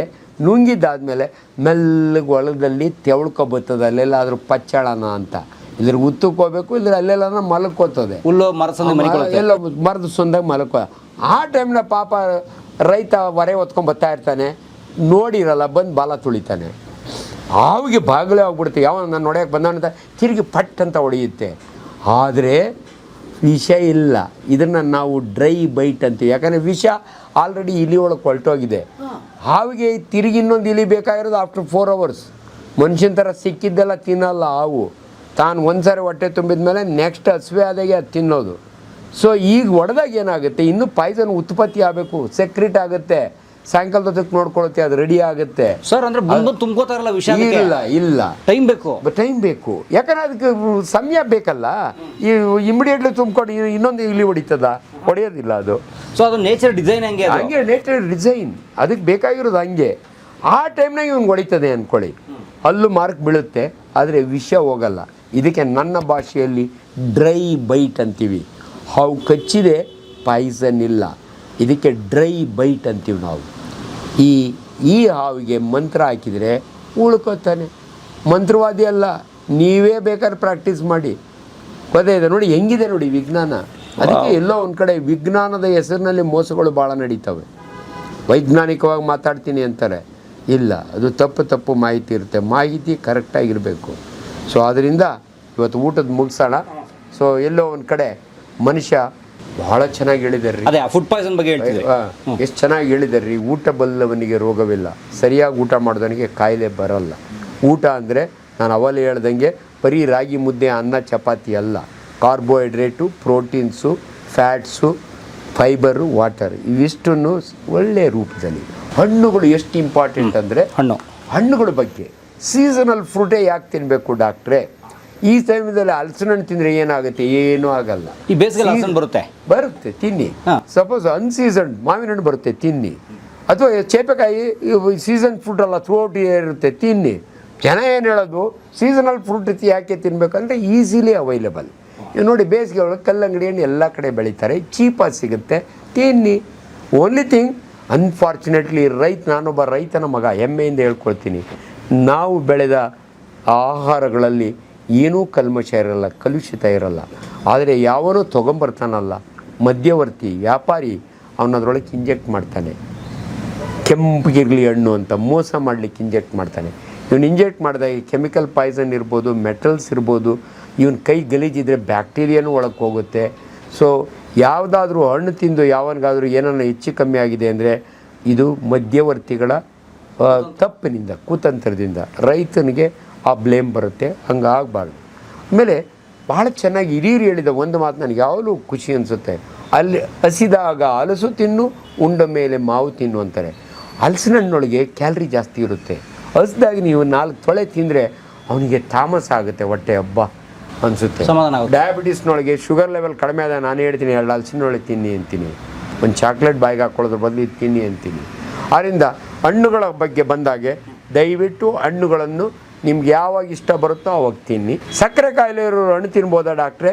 ನಾನು ಹೇಳ್ತೀನಿ ಚೇಪೆಕಾಯಿ, ದ್ವಾರ ಇರೋ ಹಣ್ಣು ಅಂತೀವಿ ನಾವು. ತುಂಬ ಹಣ್ಣಾದರೆ ಶುಗರ್ ಜಾಸ್ತಿ ಆಗುತ್ತೆ, ಫೈಬರ್ ಕಡಿಮೆ ಆಗುತ್ತೆ. ಕಡಿಮೆ ಹಣ್ಣಾಗಿದ್ದರೆ ಇವಾಗ ಪರಂಗಿ, ತುಂಬ ಹಣ್ಣಾಗ್ಬಿಟ್ರೆ ಶುಗರ್ ಜಾಸ್ತಿ ಆಗುತ್ತೆ, ಫೈಬರ್ ಕಡಿಮೆ ಆಗುತ್ತೆ. ದಯವಿಟ್ಟು ಪರಂಗಿ ತಿನ್ನಿ. ಹಣ್ಣುಗಳಲ್ಲಿ ಸಕ್ಕರೆ ಕಾಯಿಲೆ ಇರೋರು ದಿನಕ್ಕೊಂದು ಹಣ್ಣು ನೀವು ಯಾವ್ದು ಬೇಕಾದ್ರೂ ತಿನ್ಬೋದು. ಆದರೆ ಒಂದು ಫುಲ್ ಮಾವಿನ ಹಣ್ಣು ತಿನ್ನೋಂಗಿಲ್ಲ, ಒಂದು ಒಪ್ಪು ತಿನ್ಬೋದು, ಫುಲ್ ಚೇಪೆ ಹಣ್ಣು ತಿನ್ಬೋದು, ಫುಲ್ ಆ್ಯಪಲ್ ತಿನ್ಬೋದು. ಇವೆಲ್ಲ ನಾವು ಗ್ಲೈಸೆಮಿಕ್ ಇಂಡೆಕ್ಸ್ ಅಂತೀವಿ. ಜನಗಳಿಗೆ ಕನ್ಫ್ಯೂಸ್ ಆಗುತ್ತೆ, ಏನು ಡಾಕ್ಟ್ರೇ ನನಗೆ ಸಕ್ಕರೆ ಕಾಯಿಲೆ ಇದೆ, ಸಪೋಟ ತಿನ್ಬೋದಾ? ತಿನ್ನಿ, ಸಪೋಟ ಇಸ್ ಎ ಗುಡ್ ಫುಡ್. ಒಂದು ತಿನ್ನಬೇಡಿ, ಅರ್ಧ ತಿನ್ನಿ, ಇನ್ನು ಅರ್ಧ ನಿಮ್ಮ ಮೊಮ್ಮಕ್ಳಿಗೆ ಕೊಡಿ. ಇದನ್ನೆಲ್ಲ ನಾವು ಸರಿಯಾಗಿ ಗೈಡ್ ಮಾಡ್ತೀವಿ, ಜನಗಳಿಗೆ ಕನ್ಫ್ಯೂಷನ್ ಆಗಿಬಿಡ್ತದೆ. ಎಲ್ಲೋ ಒಂದು ಆಸೆ ತಿನ್ನಬೇಕು ಅಂತ. ಬಾಳೆಹಣ್ಣು ತಿನ್ನಿ, ಚುಕ್ಕೆ ಬಾಳೆಹಣ್ಣು ತಿನ್ನಬೇಡಿ, ಏಲಕ್ಕಿ ಬಾಳೆಹಣ್ಣು ತಿನ್ನಿ, ರಸಬಾಳೆಹಣ್ಣು ತಿನ್ನಿ, ಒಂದು ತಿನ್ನಿ. ನಿಮ್ಮ ಮನೆಯವ್ರು ಅರ್ಧ ಡಜನ್ ತಿನ್ಕೊಳ್ಳಿ, ನಿಮ್ಮ ಯಜಮಾನರು, ಅವ್ರಿಗೆ ಶುಗರ್ ಇಲ್ಲ. ಈ ರೀತಿಯ ತಿಳುವಳಿಕೆಗಳನ್ನ ಜನಗಳಿಗೆ ನಾವು ಕೊಡೋದು ಭಾಳ ಇಂಪಾರ್ಟೆಂಟ್. ಸೊ ಹಾಗಾದ್ರೆ ಆ ಕಲ್ಲಂಗಡಿ ಹಣ್ಣು ಬಿರಿಯಾನಿ ಮಿಕ್ಸ್ ಮಾಡ್ಕೊಂಡು ತಿಂದವ್ರು ಸತ್ತಿದ್ದು ಫುಡ್ ಪಾಯ್ಸನಿಂಗಿಂದ. ಆದರೆ ಜನ ತಿಳ್ಕೊಂಡಿದ್ದು ಕಲ್ಲಂಗಡಿ ಹಣ್ಣು ತಿನ್ನಬಾರ್ದಿತ್ತು, ತಿಂದುಬಿಟ್ರು ಅದಕ್ಕೆ ಸತ್ತು ಹೋದ್ರು ಅಂತ. ಅಯ್ಯೋ, ಬಿರಿಯಾನಿ ತಿಂದಮೇಲೆ ಕಲ್ಲಂಗಡಿ ಹಣ್ಣು ತಿಂದಿದ್ದು ತಪ್ಪಾಯಿತು ಅನ್ನೋ ಥರ ಎಂಥದ್ದು ಕ್ಯಾಪ್ಷನ್ ಹಾಕಿದ್ದೆ, ಭಾಳ ಕೆಟ್ಟದಾಗಿತ್ತು. ಕಿಲ್ಲರ್ ಕಲ್ಲಂಗಡಿ ಹಣ್ಣು ಆ ಮಾಧ್ಯಮದಲ್ಲಿ ಹಾಕಿದ್ದು ಹೆಡ್ಲೈನ್. ಅವ್ರಿಗೆ ರಿಕ್ವೆಸ್ಟ್ ಮಾಡಿದ್ರು, 3 ಜನ ಇದ್ದೀವಿ ರೈತರು, 2 ರೈತರು ಬಂದಿದ್ರು, ಅಮ್ಮ ಕೈ ಮುಗಿತೀವಿ, ಕಲ್ಲಂಗಡಿ ಹಣ್ಣಿಗೆ ಕಿಲ್ಲರ್ ಅಂತ ಹಾಕಬೇಡಿ. ಅವ್ರು ತಿಂದಿದ್ದು ಅದರೊಳಗಿರೋ ವಿಷಯನೇ ಹೊರತು ಕಲ್ಲಂಗಡಿ ಹಣ್ಣಲ್ಲ. ನಮ್ಮ ರೈತರ ಜೀವ ಆಡಿ ಬೇಸಿಗೆ ಒಳಗೆ ಬೆಳೀತಾರೆ, ದುಡ್ಡು ಮಾಡ್ಕೋತಾರೆ, ಬದುಕ್ತಾರೆ. ಅದು ಇದು ಜನಗಳಿಗೆ ಹಿಂಗೆ ಹಾಕ್ಬಿಟ್ರೆ ಕಲ್ಲಂಗಡಿ ತಿನ್ನೋದು ಬಿಟ್ಬಿಡ್ತಾರೆ, ಅವ್ರಿಗೆ ತೊಂದರೆ ಆಗುತ್ತೆ, ಹಂಗೆ ಮಾಡಬೇಡಿ ಅಂತ ಹೇಳಿದ್ರು. ಸೊ ಅದರಿಂದ ದಯವಿಟ್ಟು ಹಣ್ಣು, ಸೊಪ್ಪು ತರಕಾರಿಗಳು ಇವೆಲ್ಲ ಕೂಡ. ಸೊಪ್ಪು ತರಕಾರಿಗಳಲ್ಲೂ ಅಷ್ಟೇ, ಈ ಡಯಾಬಿಟಿಸ್ನವ್ರಿಗೆ ಆಲೂಗಡ್ಡೆಯಲ್ಲಿ ಕ್ಯಾಲ್ರಿ ಜಾಸ್ತಿ ಇರುತ್ತೆ, ಹೆಚ್ಚಿಗೆ ಬೇಡ ಅಂತೀವಿ. ಬೀಟ್ರೂಟ್ನಾಗ ಕ್ಯಾಲ್ರಿ ಜಾಸ್ತಿ ಇರುತ್ತೆ, ಹುಳ್ಳಿಕಾಯಿ, ಸೌತೆಕಾಯಿ. ಆಮೇಲೆ ಈ ಹಣ್ಣುಗಳಿಗೆ ಬಂದಾಗೆ, ಸೊಪ್ಪು ತರಕಾರಿಗೆ ಬಂದಾಗ ಕೆಲವರಿಗೆ ತಪ್ಪು ಕಲ್ಪನೆ ಇದೆ. ನುಗ್ಗೆಕಾಯಿ ಹೀಟ್ ಜಾಸ್ತಿ, ಕೋಳಿ ಹೀಟ್ ಜಾಸ್ತಿ, ಬದನೆಕಾಯಿ ಹೀಟ್ ಜಾಸ್ತಿ, ಇನ್ನೊಂದು ತಿಂದರೆ ಶೀತ ದಯವಿಟ್ಟು ಇವೆಲ್ಲವನ್ನು ಬಿಟ್ಟುಬಿಡಿ. ಇದು ನನ್ನ ಭಾಷೆಯಲ್ಲಿ ಅಂದರೆ ನಾವು ಅಲೋಪತಿಸಿದ್ದೀವಿ. ಬೇರೆ ಇದು ಮಾಧ್ಯಮದಲ್ಲಿ ಅಥವಾ ಬೇರೆ ಸಿಸ್ಟಮ್ನಲ್ಲಿ ಆಯುರ್ವೇದದೊಳಗೆ ವಾತ, ಕಫ, ಪಿತ್ತ ಅದೇನೋ ಹೇಳ್ತಾರೆ, ಅವ್ರ ಹತ್ರ ಹೋದ ನೀವು ಅದು ತಿಳ್ಕೊಳ್ಳಿ. ನಮ್ಮ ಸೈನ್ಸ್ ಪ್ರಕಾರ ಅದರೊಳಗೆ ಎಷ್ಟು ಕ್ಯಾಲ್ರಿ ಇದೆ ಅದು ಇಂಪಾರ್ಟೆಂಟೇ ಹೊರತು ಎಷ್ಟು ಅದರಿಂದ ಹೀಟ್ ಆಗುತ್ತಾ ತಂಪ ಅದೆಲ್ಲ ಇಲ್ಲ. ಉದಾಹರಣೆ ಸ್ಟ್ರೋಕ್ ಹೊಡೆದವ್ರಿಗೆ ತಂಪಿರೋ ಪದಾರ್ಥ ತಿನ್ಬೇಡ ಅಂತ ಅದನ್ನ ಬ್ಯಾನ್ ಮಾಡಿಸ್ಬಿಡ್ತಾರೆ. ಅವೆಲ್ಲ ತಪ್ಪು, ಹಂಗೆಲ್ಲ ಇಲ್ಲ. ಇದು ತಂಪು, ಇದು ಶೀತ ಆಗ್ತದೆ. ಮಕ್ಕಳಿಗೆ ಚೇಪೆ ಹಣ್ಣು ಕೊಡ್ತಿರಲಿಲ್ಲ, ಗೊಣ್ಣೆ ಸುರಿತದೆ ಕೊಡಬೇಡ ಅಂತ.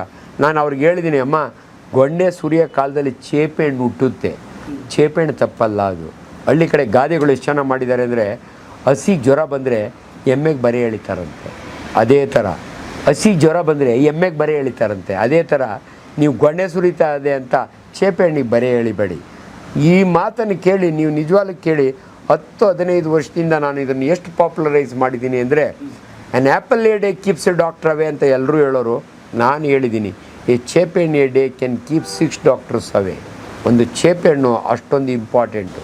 ನಿಮ್ಗೆ ಆಪಲ್ಗಿಂತಲೂ ಅತ್ಯುತ್ತಮವಾದ ಸೌತ್ ಇಂಡಿಯನ್ ಫ್ರೂಟ್ ಅಂದರೆ ನಮ್ಮ ಮನೆ ಹಿತ್ತಲಲ್ಲಿ ಮನೆ ಮುಂದೆ ಬೆಳೆಯುವ ಚೇಪೆ ಹಣ್ಣು ತಿನ್ನಿರಿ. ಎಲ್ಲೋ ಕಾಶ್ಮೀರದಾಗ ಬೆಳೆಯೋ ಆ್ಯಪಲ್ನೂ ತಿನ್ನಿ, ನಾವು ಬೇಡ ಅನ್ನಲ್ಲ, ಅದಕ್ಕಿಂತಲೂ ಶ್ರೇಷ್ಠ ಇದು ಅಂತ ನಾನು ಹೇಳಿದ್ದೀನಿ. ದಯವಿಟ್ಟು ಇಂಥ ವಿಚಾರಗಳನ್ನ ಜನಸಾಮಾನ್ಯರಿಗೆ ತಲುಪಿಸಿ. ಸಸ್ಯಾಹಾರಿಗಳಿಗೆ ವಿಟಮಿನ್ B12 ಒಂದೇ ಸಿಗಲ್ಲ, ಅದು ಸಿಗುತ್ತೆ, ಕ್ಯಾಪ್ಸುಲಾರು ತೊಗೋಬೋದು, ಸಪ್ಲಿಮೆಂಟ್ ಸಿಗುತ್ತೆ ಫುಡ್ನೊಳಗೆ. ಬಟ್ ಥೈರಾಯ್ಡ್ಗೂ ಈ ಹಾರ್ಮೋನ್ಗೂ ಸಂಬಂಧ ಇಲ್ಲ. ಇದು ತಪ್ಪು ಹೇಳ್ತಾರೆ. ಥೈರಾಯ್ಡ್ ಕೋಸು ತಿನ್ನಬಾರ್ದು ಅಂತ ಕೆಲವರು ಹೇಳ್ತಾರೆ. ಯಾರು ಕೆಜಿಗಳ ಗಟ್ಟಲೆ ಕೋಸು ತಿನ್ನಲ್ಲ. ಇದು ಥೈರಾಯ್ಡ್ಗೆ ಕಾರಣ ಡಿಫಿಷಿಯನ್ಸಿ ಆಫ್ ಅಯೋಡಿನ್ ರಿಚ್ ನೀರು ಫುಡ್ ಇದ್ದರೆ. ನೀವು ಕೂರ್ಗೆ ಹೋದರೆ, ಬೆಟ್ಟದ ತಪ್ಪಲಲ್ಲಿ, ಹಿಮಾಲಯಗೆ ಹೋದರೆ ಮಣ್ಣಿನಲ್ಲಿ, ನೀರಿನಲ್ಲಿ ಅಯೋಡಿನ್ ಇರಲ್ಲ. ಅದಕ್ಕೆ ಪ್ರತಿಯೊಬ್ಬರು ಕೂಡ ಅಯೋಡೈಸ್ಡ್ ಸಾಲ್ಟ್ ತೊಗೊಳ್ಳಿ ಅಂತ ಹೇಳ್ತೀವಿ ನಾವು. ಥೈರಾಯ್ಡ್ ಗ್ರಂಥಿ ಕುತ್ತಿಗೆಯಲ್ಲಿರುತ್ತೆ. ತುಂಬ ಹೆಣ್ಣು ಮಕ್ಕಳಿಗೆ ಅದರಿಂದ ಬರುವ ಹಾರ್ಮೋನು, ಹಾರ್ಮೋನು, ಥೈರಾಕ್ಸಿನ್ ಹಾರ್ಮೋನ್ ಕಡಿಮೆ ಆಗಿರುತ್ತೆ. ಅದರಿಂದ ಅವ್ರು ದಪ್ಪ ಕಾಣ್ತಾರೆ. ಆದ್ದರಿಂದ ದಯವಿಟ್ಟು ಎಲ್ಟ್ರಾಕ್ಸಿನ್ ಅಥವಾ ಥೈರೋನಾರ್ಮ್ ಮಾತ್ರೆ ನಾವು ಕೊಡ್ತೀವಿ. ದಯವಿಟ್ಟು ಆಹಾರದಲ್ಲಿ ಪಥ್ಯಗಳು ಮಾಡಬೇಡಿ. ಸಸ್ಯಾಹಾರಿಗಳಿಗೆ ಇದುವರೆಗೂ ನಾವು ತಿಳಿದಂಥ ಒಂದು ವಿಟಮಿನ್ ಅಂದರೆ B12. ಅದೇನು ದೊಡ್ಡ ಕಷ್ಟ ಅಲ್ಲ. ಕೋಳಿ ಮೊಟ್ಟೆ ತಿನ್ನಿ ಬೇಕಾದ್ರೆ ಬರುತ್ತೆ, ಅಥವಾ ಸಪ್ಲಿಮೆಂಟ್ ಸಿಗುತ್ತೆ. ಸಪ್ಲಿಮೆಂಟ್ನಲ್ಲಿ ಫುಡ್ ಸಪ್ಲಿಮೆಂಟ್ಸ್ ಅಂತೀವಿ, ಅದರಲ್ಲಿ ಇರುತ್ತೆ. ಆದ್ದರಿಂದ ಸಸ್ಯಾಹಾರಿಗಳು ಯಾವತ್ತೂ ಕೂಡ ಸಾತ್ವಿಕ ಆಹಾರ ಅಂತೀವಿ. ನಾನು ಮಾಂಸಾಹಾರಿ ಆದರೂ ಕೂಡ ಸಸ್ಯಾಹಾರಿ ಫುಡ್ ಈಸ್ ಗುಡ್, ಎಲ್ಲೂ ಕೂಡ ಅದನ್ನು ಕಂಡಮ್ ಮಾಡೋಂಗಿಲ್ಲ. ಸೊ ಆದರೆ ಅವರು ನಾನ್ ವೆಜಿಟೇರಿಯನ್ ಫುಡ್ನ ಕಂಡಮ್ ಮಾಡೋಂಗಿಲ್ಲ. ಅವರು ತಿಂತಾರೆ, ಅವರು ಇದು ಹಂಗೇನಿಲ್ಲ. ಅದು ಹ್ಯೂಮನ್ ಬೀಯಿಂಗ್ಸ್ ಆರ್ ಮಾಂಸಾಹಾರಿಗಳು ಕೋರೆಯಲ್ಲಿ. ಆದರೆ ನೋಡಿ, ಇನ್ನೊಂದು ಇದೇ ಸಾಮಾಜಿಕ ಮಾಧ್ಯಮಗಳಲ್ಲಿ ಕೆಲವರು ಹೇಳ್ತಾರೆ, ಸಸ್ಯಾಹಾರ ತಿಂದರೆ ಭಾಳ ವರ್ಷ ಬದುಕ್ತೀರಿ, ಮಾಂಸಾಹಾರ ತಿಂದರೆ ಬೇಗ ಸತ್ತೋಗ್ತೀರಿ, ನಿಮ್ಗೆ ಹಾರ್ಟ್ ಅಟ್ಯಾಕ್ ಆಗಿಬಿಡುತ್ತೆ ಅಂತ. ಇದರ ಸತ್ಯ ಮಿಥ್ಯಗಳೆಷ್ಟು? ಇಲ್ಲ, ಇದು ಕೊಲೆಸ್ಟ್ರಾಲ್ ಜಾಸ್ತಿ ಇರೋದು ರೆಡ್ ಮೀಟಲ್ಲಿ. ಹಂದಿ ಮಾಂಸ ತಿನ್ನೋರಿಗೆ ರೆಡ್ ಮೀಟಲ್ಲಿ ಕೊಲೆಸ್ಟ್ರಾಲ್ ಜಾಸ್ತಿ ಇರುತ್ತೆ, no doubt. One of the heart ಅಟ್ಯಾಕಿಗೆ ಒಂದು ಕಾರಣ ಕೊಲೆಸ್ಟ್ರಾಲ್. ಸೊ ಆ ರೀತಿಯಿಂದ ಇವರು ಹೇಳ್ತಾರೆ. ಇವಾಗ ರೆಡ್ ಮಟನ್ ತಿನ್ನೋರಿಗೆ ಕರುಳಿನ ಕ್ಯಾನ್ಸರ್ ಆಗೋದು ಜಾಸ್ತಿ. ಸೊ ಕೆಲವು ಸೈಡ್ ಎಫೆಕ್ಟ್ ಇರ್ತವೆ. ಹಂಗನ್ಕೊಂಡು ಮಾಂಸಾಹಾರಿಗಳೆಲ್ಲ ಏನು ಬೇಗ ಸತ್ತೋರಿಲ್ಲ. ಕ್ವೀನ್ ಮದರು 106 ವರ್ಷ ಬದುಕಿದ್ಲು. ದಿನ ಎಣ್ಣೆ ಹೊಡಿಯೋಳು, ದಿನ ಮಟನ್ ತಿನ್ನೋಳು, ಚಿಕನ್ ತಿನ್ನೋಳು. ಹಂಗನ್ಕೊಂಡು ನಾನು ರಾಂಗ್ ಮೆಸೇಜ್ ಕೊಡ್ತಾ ಇಲ್ಲ. ನಡೆದಾಡುವ ದೇವರು ಸಸ್ಯಾಹಾರಿಗಳು 111 ವರ್ಷ ಬದುಕಿದ್ರು. ಹಂಗಾಗಿ food one man's food is another man's poison ಅಂತಾರೆ. ಈ ರೀತಿ ಜನರಲೈಸ್ ಸ್ಟೇಟ್ಮೆಂಟ್ ಬೇಡ. ನೀವು ಆದಷ್ಟು ಹೆಚ್ಚು ಸೊಪ್ಪು ತರಕಾರಿಗಳನ್ನು ತಿನ್ನಿ, ಹಣ್ಣುಗಳು ತಿನ್ನಿ, ನೀರು ಜಾಸ್ತಿ ಕುಡೀರಿ. ಇದು ಅಷ್ಟೇ. ಮನಸ್ಸು ಚಿತ್ತ ಚೆನ್ನಾಗಿ ಇಟ್ಕೊಳ್ಳಿ ಅಷ್ಟೇ. Very very important. ಮನುಷ್ಯನ ಜೀವನ ಅವನ ಮನಸ್ಸಿನ ಮೇಲೆ ಹೋಗುತ್ತೆ. ಆಹಾರದಲ್ಲಿ ಇತಿಮಿತಿ ಇರಲಿ ಅಷ್ಟೇ. ನಾನ್ ವೆಜಿಟೇರಿಯನ್ ತಿನ್ನೋರಿಗೆ ಕೆಜಿಗಟ್ಟಲೆ ತಿನ್ನಿ ಅನ್ನಲ್ಲ ನಾನು. ಇತಿಮಿತಿಯಲ್ಲಿ ತಿಂದರೆ ಡೆಫಿನೆಟ್ಲಿ ನಿಮಗೆ ಏನು ಆ ರೀತಿಯ ತೊಂದರೆಗಳು ಆಗುತ್ತೆ. ಸ್ವದೇಶೇ ಪೂಜ್ಯತೆ ರಾಜ, ವಿದ್ವಾನ್ ಸರ್ವತ್ರ ಪೂಜ್ಯತೆ. ಇಷ್ಟೊತ್ತು ನಾನು ಮಾತನಾಡಿದ್ದು ಕಲಾ ಮಾಧ್ಯಮದಲ್ಲಿ. ಕಲಾ ಮಾಧ್ಯಮದ ಚಾನಲ್, ಯೂಟ್ಯೂಬ್ ಚಾನಲ್ಗೆ ಸಬ್ಸ್ಕ್ರೈಬ್ ಮಾಡ್ಕೊಳ್ಳಿ. Thank you. ವಿಡಿಯೋ ನೋಡಿದ್ದಕ್ಕೆ ನಿಮಗೆ ತುಂಬ ಧನ್ಯವಾದಗಳು. ಪುಸ್ತಕಗಳನ್ನು ಓದು ಮನಸ್ಸನ್ನು ಅರಳಿಸುತ್ತೆ, ಬುದ್ಧಿಯನ್ನು ಚುರುಕು ಮಾಡುತ್ತೆ, ಕಾಣದ ಹೊಸ ಲೋಕವನ್ನು ಪರಿಚಯಿಸುತ್ತೆ. ಹಾಗಾಗಿ ಓದುವ ಸಂಸ್ಕೃತಿ ಹೆಚ್ಚಾಗ್ಲಿ. ಧನ್ಯವಾದ.